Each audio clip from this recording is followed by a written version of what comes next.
Liana de Girolami Cheney is Professor of Art History Emerita at UMass Lowell. She's also a visiting researcher in art history at the University of Bari, Italy. She has written several books on the Italian Renaissance, mannerism, and women's art, notably Giorgio Vasari's Teachers, Sacred and Profane Art, Lavinia Fontana's Mythological Paintings, Giuseppe Arcimboldo, Magical Paintings, which was translated into French, German, and Turkish, and an article from 2011 titled Leonardo da Vinci's Annunciation, the Holy Spirit, won an award for the discovery of the Holy Spirit in the painting. Hello, my name is Liana de Girolami. I want to thank Kenneth Graham for inviting me to participate in this Canadian conference, and also my colleagues who are presenting here. My presentation consists of 3 parts: a brief history of Vasari's family, a discussion on the depiction of Vasari coat of arms, an iconographical interpretation on the meaning of the coat of arms. Giorgio Vasari was born on July 30th of 1511 in Arezzo. On June 27, 1574, he died in Florence. After his death, his body was transported from Florence to the Church of Santa Maria Annunziata delle Pieve in Arezzo. It is in this church that he was baptized by his parents, Maddalena Taci and Antonio di Giorgio Vasari. A few biographical notes about the family origin and his initial education explains Vasari's cultural inclination as well as the design of his coat of arms. The earliest documentation of his family origin and residence is very confusing. According to but a few records located in the castle of the city of Cortona that comments on the family name, trade, and relocation from Cortona to Arezzo. In his biography of Lazzaro Vasari, Vasari's great-grandfather, Vasari proudly boasted about the accomplishment of his ancestor as a designer and painter who assisted the Aretine renowned painter Piero della Francesca in the fresco painting of the Legend of the True Cross in the main altar of the Church of San Francesco in Arezzo. Giorgio Vasari did not engage in his family business. At an early age, he opted to pursue the art of drawing and painting as his great-grandfather Lazzaro and long-distant relative Signorelli, Luca Signorelli. Although coming from an honorable family of manual labor, he trained himself to become an artist, aiming to elevate himself and those on his vocation to be considered artists and not creators of art and not merely manual laborers. As a consequence of his schooling, humanistic circle patronage, traveling contracts, Vasari became aware of the literary and printed tradition associated with emblematic mythographic sources and their assimilation and application to the artistry of imagery. He recounted in his Vita, the autobiography, that his knowledge of emblems derived from the formal education in the classics with the humanist Giovanni Pollastra and Piero Valeriano in 1530, his contact with Andrea del Ciato in 1540 in Bologna, and his interaction with the emblematist and literary figures such as Vincenzo Borghini, Annibale Caro, and Paolo Giovio in Rome. These experiences, as well as the one we are going to discuss, assisted Vasari in the visualization of his coat of arms in his houses, one in Arezzo and the other one in Florence. Vasari's first house, which is in Arezzo, has a garden, and it contains in the Piano Nobile the Chamber of Fame, which is a piccolo studiolo.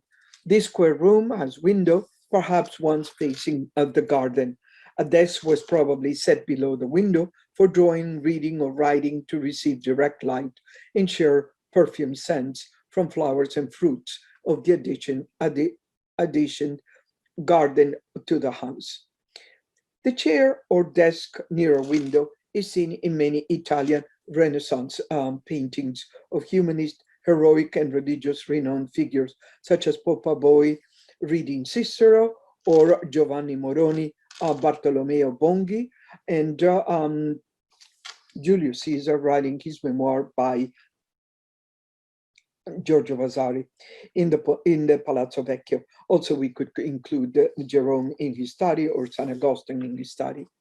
The first time that Vasari depicted the stemma in fresco technique was in the Chamber of Fame, but repeated a similar motif in oils in the corners of the ceiling of the Chamber of Fortune in 1548, in also his house in Arezzo. But in his house in Florence, Vasari expanded his coat of arms motif located above the fireplace of the main reception room in the Sala of the Arts. Here, the stemma combines his own and his wife, Bacci, family coat of arms, a very prominent Aretine family. The Aretine chamber, Vasari's there, the composition, it consists of two parts. The blonde, one is a putto and the other one is a cartouche. The blonde nude putto is wearing a sash around his waistline, terminated in a knotted ribbon. Vasari depicted this putto as a natural being and a celestial being. As an angelic figure, he's painted wearing blue wings. As a human figure, he is portrayed as a nude, healthy bimbo. The putto kneels down to hold and steady a heavy and large gilded cartouche. This cartouche, decorated with ribbons, contains an emblematic devices. The putto gazes down below it, the scrittorio, where the desk is, where Vasari's probably paraphernalia also was found, or Vasari himself was seated at his desk, drawing or actively engaged in intellectual pursuit. Vasari cartouche is composed of four parts. One, a metal scroll rolled up. At the end, two, an oval shield containing the family heraldic icons, and three, an oval medallion with the relief mask, and four, a flowing large sash encircling the top of the stemma and extended behind the putto. In his book on the Antiche Famiglie d'Arezzo and del Contado, Giovanni Innocentini discussed the origin of Vasari's family, as well as illustrating the coat of arms of the family in black and white. We don't have a color image. It consists of a stemma whose center shows three rampant winged griffins, which are supported by alternating stars and striped banners. It is unclear when this heraldic crest was designed, probably in the Quattrocento when the family moved to Arezzo. When comparing Vasari's coat of arms with his family coat of arms, the following is observed. The field or pale of the stemma is composed of two parts.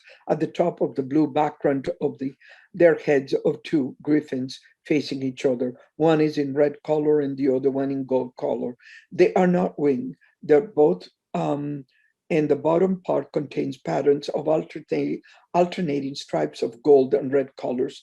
These are colors that are associated with the area of Cortona and Arezzo. These are heraldic colors from the region of Vasari's ancestors.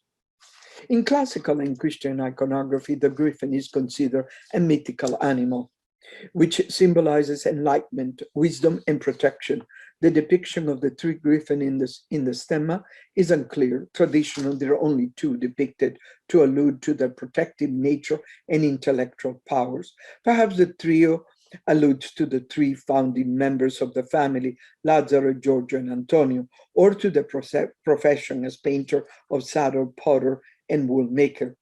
In his coat of arms, Vasari reduced the number of griffins from 3 to 2 to adhere to the mythical nature of the creature as a cosmic guardian of secrets and treasure, and imparter of knowledge as seen in classical sculpture of Loricates in the torso of Nero, 1st century CE in Bologna. But most of all, Vasari related to honorific plaques and displaced in the Florentine palaces, such as the Palace d'Avanzati, in courtyard, such as the Bergello, or the facades of public building in his hometown.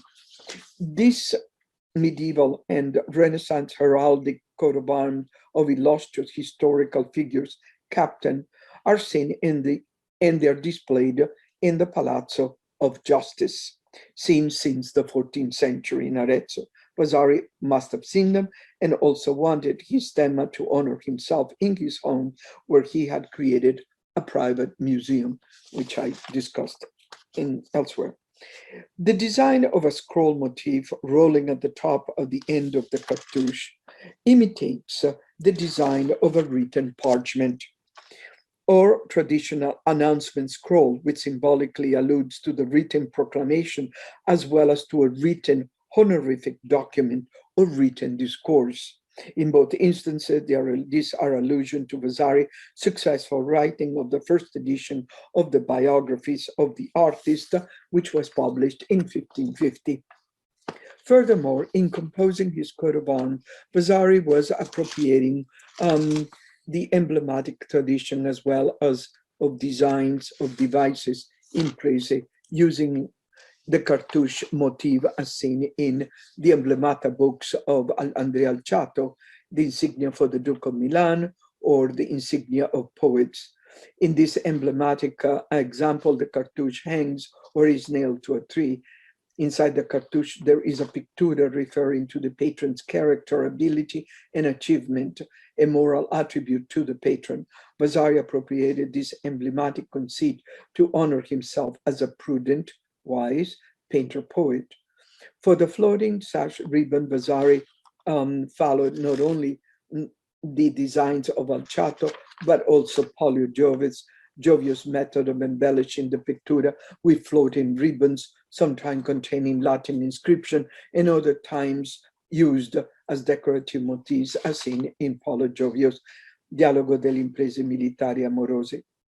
In Vasari's stemma, the placement of the relief head or enigmatic face in a novato format is most ingenious. In his painting, as well as in coat of arms, Vasari interplayed with the conceit of the real and the artificial, the visible and the imaginary, the revealed and the concealed. With the depiction of the putto and the enigmatic face, for example, Vasari showed two ways of perceiving: physical and metaphysical, a natural aspect of a scene, as with the putto's eye, which are looking down into the room, focusing on a particular object, while the metaphysical aspect of internal scene is noted by the enigmatic face, whose eyes are looking out, not focusing onto a particular object, but absorbing and assessing the perception of the whole room. Hence, the eyes of the enigmatic face indicate the capturing of mental imagery, that is, a meditative state of intellectual seeing.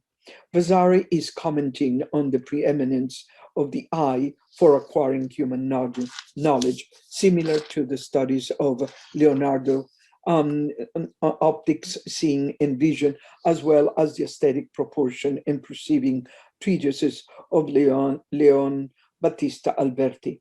In order to make my point, I have adopted Mark Rath drawing of Alberti flying eye, addressing to the directional vision versus the peripheral vision, which are visualized respectively in Vasari's putto and enigmatic face. Continuing with the decoding of the meaning of the enigmatic face, another possible reference for this imagery is its visual association with the face of a sphinx, connecting as well as the griffin symbolism in the cartouche. The sphinx and griffin are both traditional symbols of guardian of secret knowledge.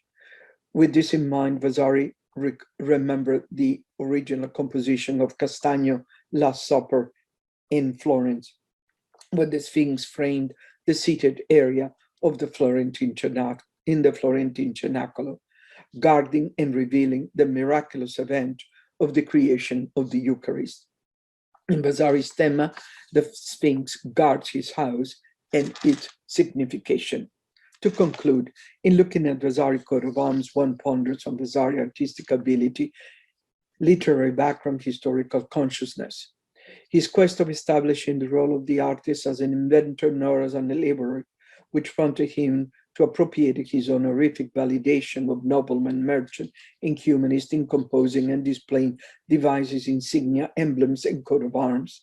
His interest in establishing artistic affinities and ancestral lineage encouraged Vasari to write biographies about the artists, collecting drawings, making his residency a visual museum. With his Aretine pride and tradition, he provided for his family, obtained dowries for his living accommodation for his sister, and with civic pride, he paid tribute to his native city with architectural embellishment and renovation of altars and churches.